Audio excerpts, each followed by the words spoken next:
Hello guys, welcome back.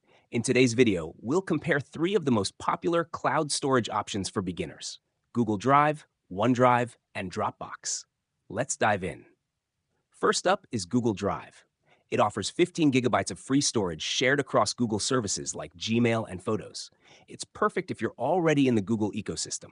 With its intuitive interface and seamless integration with Google Docs, Sheets, and Slides, collaboration is effortless. Next, we have OneDrive by Microsoft.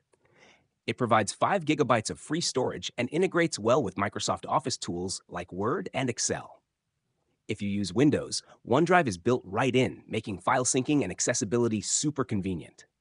Finally, there's Dropbox.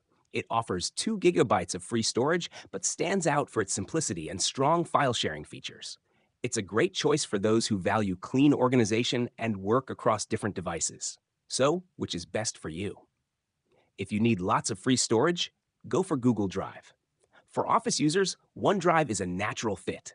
And if sharing and cross-platform use are your priorities, Dropbox is worth considering. That's it for today. Let me know in the comments which cloud storage service you prefer. Don't forget to like and subscribe for more quick and helpful guides. See you next time.